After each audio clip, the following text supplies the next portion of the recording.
तो welcome guys, ये lecture 2 है मैथमेटिकल फिजिक्स का। ठीक है, तो लास्ट टाइम हमने फोरियर सीरीज़ पढ़ी थी, उसके अंदर हमने कोफिशिएंट्स निकाले थे ऑयलर वाले। ठीक है, तो उसके लिए हमने एक एग्जांपल लिया था, ये दिया हुआ है एग्जांपल लिया था, ये सॉल्व करने के लिए बोला था मैंने। ठीक है, तो बाकी इसके अंदर ए नोट अगर हम निकालेंगे तो तुम्हें पता ही है, फॉर्मूला लगाएंगे 1/2 पाई एफ एक्स डी एक्स, और ये माइनस पाई से पाई लिमिट है, तो इसे 2 में डिवाइड कर लेंगे क्योंकि हमारा फंक्शन माइनस पाई से 0 है और 0 से पाई है। तो इस तरीके से अलग अलग लिख के ये माइनस के एक्स हो जाएगा और ये के एक्स हो जाएगा, और जब इसे तुम लिमिट इसके अंदर पुट करके देखोगे तो ये अल्टीमेटली एक दूसरे को ब्रेक करके 0 हो जाएगा। ठीक है, उस तरीके से जब हम ए एन निकालेंगे, ए एन बी किस तरह से सॉल्व करना है, सेम ही इसके अंदर फॉर्मूला लगाएंगे ये वाला 1/पाई एफ एक्स कोस एन एक्स डी एक्स। ठीक है, तो जब इसका इंटीग्रेशन होगा, ठीक है, तो माइनस पाई से पाई रखोगे, एफ एक्स की जगह के आ जाएगा, वही लिमिट रख देंगे माइनस पाई से 0 और 0 से पाई। तो जब के आएगा फिर साइन कोस एन एक्स का क्या हो जाएगा integration, sine x by n. और साइन में जब तुम माइनस पाई से 0 कुछ भी लिमिट रखोगे तो माइनस पाई 0 पाई इन सब पे साइन क्या होता है, 0 होता है। तो ए एन बी क्या आ जाएगा लास्ट में जाके, 0 ही आ जाएगा। ठीक है, और जब हम बी एन निकालेंगे तो बी एन के लिए ये वाला फॉर्मूला लगाएंगे 1/पाई F X sine X D x. ठीक है, तो इसे थोड़ा सा देख लो यहाँ पे। तो ये है हमारा B N is equal to 1/पाई, ये 2 में डिवाइड कर लेंगे, माइनस पाई से 0। एफ एक्स हमारा उस टाइम पे क्या है, हमारा माइनस पाई से 0 पे माइनस के है, और आगे क्या है हमारा sine n x D x plus 0 to पाई, इसके में के है, और sine n x D x. ठीक है, तो जब इसका तुम इंटीग्रेशन करोगे तो ये क्या हो जाएगा, माइनस माइनस प्लस हो जाएगा क्योंकि साइन एक्स का क्या आएगा, माइनस कोस एन एक्स आएगा। तो ये बचेगा के कोस एन एक्स बाय एन। ठीक है, माइनस पाई से 0 प्लस ये क्या आ जाएगा, माइनस के कोस एन एक्स बाय एन। ठीक है, इसकी लिमिट क्या हो जाएंगी, 0 से पाई हो जाएंगी। और जब तुम इसे सॉल्व करोगे तो ये अल्टीमेटली क्या निकल के आएगा, ये कुछ इस तरीके से आ जाएगा, 1/पाई बाहर तो है ही। ठीक है, तो k/पाई 2/n minus 2/n minus 1/n। ठीक है, -1/n, ये किसको लिखा है हमने, जहाँ पे भी हमारा cos n पाई आएगा वो किसके बराबर होता है, -1/n के बराबर होता है। ठीक है, क्योंकि n जब हमारा ओड होगा तब हमारा क्या हो जाएगा, ये -1 वैल्यू इसकी होगी, और जब ये इवन होगा तब इसकी 1 वैल्यू होगी। ठीक है, तो जब अंदर कहीं पे भी लिमिट में रखने पे cos n पाई आया होगा उसे हमने -1/n रख दिया है। ठीक है, तो जब सॉल्व करोगे ये आ जाएगा। ठीक है, बी एन की वैल्यू है ये, और ए एन हमने देख लिया 0 था और ए नॉट भी 0 था। तो सीरीज़ हमारी क्या आ जाएगी, f x is equal to, ये यहाँ पे लिखी हुई है 4k/पाई। ठीक है, तो ये मैंने यहाँ लिख दिया है, 0 होगा इवन के लिए एन पे, जब हमारा एन इवन होगा तब क्या हो जाएगा, ये 1 आ जाएगा, 2/n को कैंसिल कर देगा तो ये 0 बन जाएगा। लेकिन जब हमारा एन ऑड होगा तब क्या हो जाएगा, माइनस माइनस प्लस और 4/n हो जाएगा, तो 4k/n पाई आ जाएगी बी एन की वैल्यू, जब n ऑड है। तो मतलब ऑड वाले जो टर्म्स है वही सर्वाइव कर रहे हैं, इन वाले नहीं कर रहे हैं। तो ऑड वाले के लिए फिर सीरीज़ क्या बन जाएगी, तो पहले n रखोगे 1, तो 4k/पाई कॉमन ले लिया, और 1 पे अंदर क्या आ जाएगा, तो यही तो होता है बी एन, ये रही ना हमारी series, b n sine n x. ठीक है, तो b1 sign 1x, b2 sign 2x, इस तरीके से। तो यहाँ पे रहे, तो 2 वाला तो सर्वाइव नहीं करेगा, 3 वाला करेगा, तो इस तरीके से ज़्यादा चला जाएगा हमारा। तो 1/1 sine x by 1, 1/3 sine 3x, 1/5 sine 5x, जो बीच में 2 4 6 वाले टर्म्स है वो क्या है, 0 हो जा रहे हैं। तो ये हमारा जो फंक्शन है ये साइन की फॉर्म में डिफाइन हो गया। ठीक है, तो ये इसकी फोरियर सीरीज़ है जो हमने एग्जांपल लिया था उसकी। अब जो सीरीज़ है ये पूरी की पूरी कन्वर्स करती है किसके लिए, एफ एक्स पे कन्वर्स करेगी, किसी भी एक्स की वैल्यू के लिए, केवल उन पॉइंट को छोड़ के जिन एक्स पे ये जो हमारा फंक्शन है वो डिसकंटिन्यूस है। ठीक है, सारे कंटिन्यूस पॉइंट के लिए क्या होगी, एफ एक्स पे कन्वर्स करेगी, लेकिन जो पॉइंट डिसकंटिन्यूस हैं, ठीक है, उनके लिए क्या होगा, उस इस सीरीज़ की वैल्यू जो हमारा फंक्शन है उसकी लोअर लिमिट और अपर लिमिट के एवरेज के बराबर होगी। ठीक है, इसे और अच्छे से समझ लेते हैं। जैसे कि हमारा ये फंक्शन तुम्हें दिख रहा है इसका ग्राफ, तो अगर यहाँ बीच में हम कोई वैल्यू लेते हैं इसकी एक्स की, तो उस पर क्या है, ये कंटिन्यूस है, तो उस पर क्या है, एफ एक्स की तरफ कन्वर्स करेगा। ठीक है, तो एक पॉइंट लेके ले लेते हैं, बीच में π/2 ले लेते हैं। ठीक है, तो अगर x इक्वल टू π/2 लिया हमने, वो जो उस पॉइंट पे क्या है, कंटिन्यूस है फंक्शन, तो f π/2 ये आ जाएगा 4π/k, जहाँ पे भी हमारा x है वहाँ पे π/2 आ जाएगा। ठीक है, और ये तुम्हें पता ही है sin π/2 1 होता है, 3π/2 -1 होता है, इससे 5/2 फिर 1 हो जाएगा, तो सीरीज क्या हो जाएगा, 3/2 -1 आता है। ठीक है, तो अंदर 1 -1/3 ये सीरीज आ जाएगी। ठीक है, और f π/2 पे क्या है, k है, हमने पीछे देखा ग्राफ से पता चल रहा है, तो k से k कैंसिल हो जाएगा, और यहाँ से ये सीरीज़ किसके बराबर आ जाएगी, π/4 के बराबर आ जाएगी। तो ये हमें काफ़ी इंपॉर्टेंट रिजल्ट मिलता है। ठीक है, ये बहुत यूज़ भी होता है, π/4 इक्वल टू ये सीरीज़ होती है। ठीक है, तो ये वेरीफाई हो गया कि हाँ वो एफ पे कन्वर्स करेगी।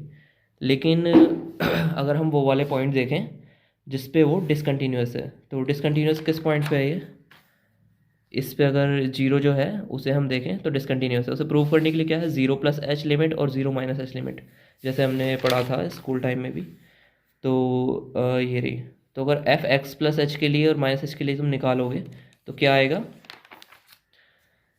प्लस पे तो माइनस के प्लस के आएगा, और 0-h पे माइनस के आ जाएगा। ठीक है, तो लेफ्ट हैंड लिमिट और राइट हैंड लिमिट एक दूसरे के बराबर नहीं है, तो ये हमारा क्या डिसकंटिन्यूस है 0 पे। तो जब डिसकंटिन्यूस पॉइंट पे हम 0 पे देखेंगे तो left hand limit right hand limit का एवरेज होगा एफ एक्स की वैल्यू। ठीक है, जो सीरीज़ जो है, तो -k+k/2 ये 0 आ गई। ठीक है, तो अब अगर हम उस सीरीज़ को भी देखें, इस सीरीज़ के अंदर अगर तुम x इक्वल टू 0 पर देखोगे तो ये सारे टर्म मिलके 0 ही हो जा रहा है, साइन एक्स भी 0, ये भी सब 0 हो जाएंगे। ठीक है, तो हमारा क्या है, 0 पे कन्वर्ट हो जाएगी उन पॉइंट्स पे जो कि डिसकंटिन्यूस है। होप आपको ये समझ में आया होगा। अगर कोई डाउट वगैरह है तो नीचे कमेंट में डाल दें। ठीक है, अभी इसी तरीके से एक एग्जांपल और ले लेते हैं। ये अगर f x equal to x है, और x क्या है हमारा, -π से π है, और पीरियड क्या है 2π दे रखी है। ठीक है, पीरियड हमारा 2π दे रखा है, तो बताइए क्या होता है। तो उसके लिए हमारा a0 निकाल देंगे, x dx आ जाएगा, ये 0 आ जाएगा। तो बताइए किस तरह सॉल्व करते हैं, सेम ही है। ठीक है, कोई भी अगर डाउट लग रहा हो तो टेलीग्राम चैनल पे GD में जो डिस्कशन ग्रुप है उसमें डिस्कस कर लेंगे, उसकी लिंक नीचे दी रखी है, मैंने डिस्क्रिप्शन में है। तो इसमें जो एक चीज़ है जो अभी सीखने वाली वो ये है कि जैसे हम करते थे ना इंटीग्रेट, दो फंक्शन हमें दे दिए हैं जो x के टर्म्स में है, फिर उनका मतलब फर्स्ट फंक्शन लेते थे, फिर सेकंड का इंटीग्रेशन माइनस फर्स्ट का डिफरेंशिएशन, दूसरे का इंटीग्रेशन। इस तरीके से नहीं करना, ये सीरीज़ याद रखनी है आपको। कोई भी u v फंक्शन दे रखे हैं, ठीक है, तो उसे डायरेक्ट तुम एक सीरीज़ में करते चले जाओगे। सबसे पहले मतलब u को ऐसे लिखेंगे, v1 क्या है, v का इंटीग्रेशन है। ठीक है, माइनस u डैश क्या है, पहले का डिफरेंशिएशन है, v2 क्या है, v1 का इंटीग्रेशन है। ठीक है, इस तरीके से आगे क्या है, यू डैश मतलब जो भी यहाँ पे आएगा उसका एक और बार इंटीग्रेशन कर देंगे। v3 क्या है, इसका v2 का इंटीग्रेशन हो जाएगा, माइनस ये हो जाएगा। मतलब बस हमें क्या है, पीछे वाले का करते चले जाना है। ठीक है, तो ये इजी हो जाता है। छोटे फंक्शन में तुम्हें नहीं दिखेगा, लेकिन अगर x² कुछ इस तरीके से टर्म्स आ जाएँ तो उसका इसका बेनिफिट तुम्हें वहाँ पर दिखाई देगा। यहाँ तो ऐसे ही हो गया है, देखो x sin x जैसे ये दे रखा है, x sin nx। ठीक है, तो अब इसका क्या बोला था मैंने, पहले को ऐसे लिखेंगे, दूसरे का हमारा हो जाएगा माइनस कोस nx/n, उसके बाद माइनस का साइन लगाना है, पहले वाले का डिफरेंशिएशन करना है, 1 हो जाएगा। फिर क्या है, इस वाले का इंटीग्रेशन करना है हमें। ठीक है, सॉरी इसका करना है, v का है ना, v का ही था ना, v2 इक्वल टू v1 का करना है। ठीक है, तो इसका करना है, क्या हो जाएगा, एक मिनट पहले हो गया, पहले का इंटीग्रेशन साइन एक्स का हो जाएगा माइनस कोस, कोस का हो जाएगा ये। हाँ, तो इस वाले का करना है हमें, क्या आ जाएगा, sine n x by n square. ठीक है, पहले का n है, फिर स्क्वायर बन जाएगा। ठीक है, तो यही आ जाएगा। तो ये हमने इस तरीके से निकाला, और यहाँ पे भी तुम अंदर करोगे तो वही आएगा। उसके बाद लिमिट्स रख देंगे। ठीक है, लिमिट्स रखने के बाद सॉल्व कर देंगे, सॉल्व होने के बाद क्या आ जाएगा, an भी हमारा 0 आ जाएगा, और bn हमारा आएगा ये, जहाँ पे भी अंदर cos nπ आया होगा वहाँ पे हमने -1 की पावर n रखा है। ठीक है, तो -2/n और -1 की पावर n आ गया। ठीक है, तो हमने देखा an भी 0 हो जा रहा है, a0 भी 0 हो जा रहा है, लेकिन bn सर्वाइव कर रहा है। ठीक है, तो bn से ही हमारी पूरी सीरीज़ बन जाएगी। bn क्या होता है, sin nx होता है, तो b1 क्या हो जाएगा, 2 आ जाएगा, मतलब ये है, -2 अगर कॉमन ले लो तो -1 की पावर n/n sin nx। ठीक है। तो 1 के लिए आ जाएगा minus sign x by 1 plus 1/2 नीचे वाला हाथ चलेगा, तो ये सीरीज इससे बन गई है बस डायरेक्ट, ठीक है। तो ये चीज़ आपको यहाँ पे याद रखनी है, ठीक है, ये अभी काम आएगी। जैसे मान लो अगर हम f x equal to x square कर दें, ठीक है, तो वहाँ पे ज़्यादा हेल्प हो जाती है। जैसे कि देखो, अगर x square cos n x है, ठीक है, तो अब इसका तुम्हें इंटीग्रेशन करना है, ठीक है। तो ये देखो एक लाइन में कैसे होगा, सबसे पहले इसे जैसे लिखो, इसका इंटीग्रेशन करो, ठीक है, माइनस पहले का डिफरेंशिएशन करो 2x, फिर जो हमारा ये वाला है इसका इंटीग्रेशन कर दो, ये क्या हो जाएगा, साइन का क्या होता है, माइनस कोस होता है, तो minus cos n x divide by n square हो जाएगा, क्योंकि एन भी तो था वहाँ पे, ठीक है। अगला क्या हो जाएगा, सीरीज़ में क्या था अगले टर्म पे, प्लस एक और माइनस प्लस, ठीक है। अब इस वाले का हमें डिफरेंशिएशन करना है, तो क्या आ जाएगा, 2 आ जाएगा, ठीक है। और इस वाले का क्या करना है, इंटीग्रेशन करना है फिर दोबारा से। कोस एन एक्स का क्या होता है, साइन एन एक्स होता है, तो sine n x divide by n cube हो जाएगा, ठीक है। तो ये देखो एक लाइन में ही हमने पूरा कर दिया। अब अगला तुम इसका अगर डिफरेंशिएशन करोगे तो 0 हो जाएगा, इसलिए आगे वाले टर्म जो है कैंसिल हो जा रहे हैं, 0 हो जा रहे हैं, ठीक है। तो ये 3 ही बन जाएंगे। तो एक लाइन में ही आप कर सकते हैं, बार बार वो करने की ज़रूरत नहीं है कि पहला फंक्शन लगाओ दूसरा फंक्शन लगाओ। तो ये आप चीज़ को यहाँ पे याद रखनी है। ये तीसरा एग्जांपल लिया एक्स स्क्वायर लिए, ठीक है। तो इसके लिए भी हमने फोरियर सीरीज़ निकाली, तो ये सॉल्व होकर ये आ गई। आप सॉल्व करके देखना है इसे अपने कॉपी पे, ठीक है। तो यही आनी चाहिए। एक और एग्जांपल ले लिया है, इसके अंदर ये अगर ग्राफ दे दिया सीधी तरीके से, उसके बाद उसका फोरियर निकालना है हमें। मतलब ये है -π से -π/2 तक क्या है, 0 है, फिर यहाँ से लेके यहाँ तक 1 है, फिर ये पाई है, ठीक है। तो इसमें जब a0 निकालोगे तो -π से π/2 माइनस ये वाला, फिर -π/2 से 0, फिर 0 से π/2, फिर π/2 से 0। उन सब के लिए सॉल्व करोगे, ठीक है।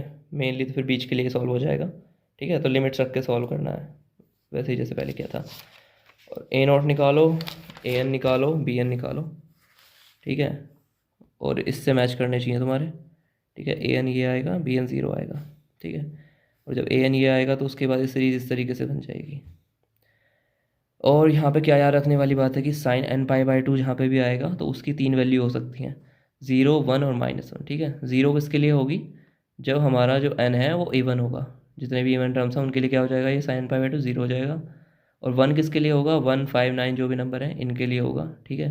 और -1 क्या है, 3, 7, 11 के लिए। इस तरीके से इसके लिए दे रखा है। तो ये आपको याद रखना है, डायरेक्ट यूज़ हो जाता है तो जल्दी सॉल्व हो जाते हैं क्वेश्चन। अब हमें फोरियर सीरीज़ किसी भी एक जनरल पीरियड के लिए दे दी है, तो उसके लिए हमें सॉल्व करनी है, तो वो हम कैसे करेंगे, ठीक है। तो जनरल पीरियड हमें क्या दे दिया है, जैसे कि कुछ भी दिया हो, ठीक है, कोई भी रेंज दी हो, जैसे 0 से t, 0 to l, 0 to p, 0 to 2π, -π to π। बस आपको आगे वाले में से पिछले वाले को माइनस करना है और जो आएगा उसे 2l के बराबर रख देना है, ठीक है। ये हमारा जनरल पीरियड है 2l, -l से l, ठीक है। तो अगर जैसे हमारा 2π होता था, ठीक है, -π से पाई है, तो वो क्या है, माइनस माइनस करके जो पाई से करेंगे, जब पाई को माइनस और प्लस हो जाएगा, 2π किसके बराबर आएगा, 2l के। तो यहाँ से l क्या आ जाएगा, पाई के बराबर आ जाएगा। तो मतलब वो ये जब l इक्वल टू पाई रख दोगे तो ये पीछे वाले जो हमने देखा था उसी में कन्वर्ट हो जाएगी। l इक्वल टू पाई कर दोगे तो यहाँ पे l इक्वल टू पाई, पाई से पाई करके nx बन जाएगा। ऐसे यहाँ पाई से पाई करके साइन nx बन जाएगा और कोसन x बन जाएगा, और यहाँ 1/π, यहाँ 1/2π, यहाँ 1/π, ठीक है, सेम में कन्वर्ट हो जाएगा। अब जनरल कैसे बन गया है ये मैं एक एग्जांपल लेके बताता हूँ। जैसे कि मान लो पीरियड दे रखा है 0 से t, ठीक है। तो आगे वाले पीछे को माइनस करेंगे, t - 0 t आएगा। अब t को किसके बराबर रख दो, 2l के बराबर रख दो, तो हमें l की वैल्यू मिल जाएगी t/2। और l की वैल्यू मिल गई तो बस ये हैं हमारे जनरल फॉर्मूले। तुम्हें l मिल गया है तो तुम फिर l की वैल्यू यहाँ पे रखोगे और इसे सॉल्व कर दोगे, ठीक है। तो l इक्वल टू क्या आ गया, t/2 आ गया। तो t/2 जब यहाँ पे रखोगे तो यहाँ t/2, 2 से 2 कैंसिल होकर t बचेगा। ऐसे यहाँ t/2 करोगे 2/t आ जाएगा, और यहाँ पे भी t/2 करोगे तो ऊपर 2nπx/t आ जाएगा। और ये लिमिट क्या आ जाएंगी हमारी, 0 to t आ जाएंगी। यहाँ पे भी 0 to t आ गई, 0 to t आ गई, ये भी ऐसी आ गई। उसके बाद f(x) आपको भी नहीं होगा फंक्शन, ठीक है। तो उस हिसाब से जैसे पहले सॉल्व किया था सब कुछ वैसे ही सॉल्व करना है। और हमें यहाँ पे पता चल गया ये वैल्यूज़ किस तरीके से आ रही हैं, ठीक है। तो आपको बस l निकालना है, और l कैसे निकालना है मैंने बता ही दिया कि इसमें से माइनस करो और 2l के बराबर रख दो, ठीक है। जैसे कि एग्जांपल ले लेते हैं, f(x) इज इक्वल टू 0 है, -1 से 0 के लिए, और x है 0 to 1 के लिए। तो मतलब -1 से 1 तक हमें पूरे फंक्शन को डिफाइन कर रखा है इन्होंने। तो 1 में से इसे माइनस करेंगे, 1 माइनस ये 2 हो गया। 2 को किसके बराबर रखना है, 2l के बराबर रखना है। यहाँ से l क्या मिल गया, 1 मिल गया। तो बस l की वैल्यू चाहिए थी हमें, तो अब l इक्वल टू हमारा 1 मिल गया है, तो जहाँ पे भी हमारा यहाँ पे l है उसकी जगह 1 लिख देंगे, और रेंज क्या होगी हमारी, वो यहाँ से यहाँ तक है, -1 से 1 तक। और ये फंक्शन ऐसे अलग अलग डिफाइन होगा, पहले 0 रखोगे -1 से 0 के लिए, प्लस 0 to 1 के लिए x रखोगे, और बाहर क्या लगा दोगे, dx लगा दोगे ऐसे ही, ठीक है। और बाहर क्या आ जाएगा, 1/2 आ जाएगा, क्योंकि l क्या है, 1 है। तो आप a0 निकालिए, an निकालिए, bn निकालिए, और इसकी सीरीज़ बताइए। इसकी सीरीज़ हम नेक्स्ट वीडियो के अंदर डिस्कस करेंगे, ठीक है। तब तक निकाल के रखिए। ओके, आज का लेक्चर यही था। Thank you.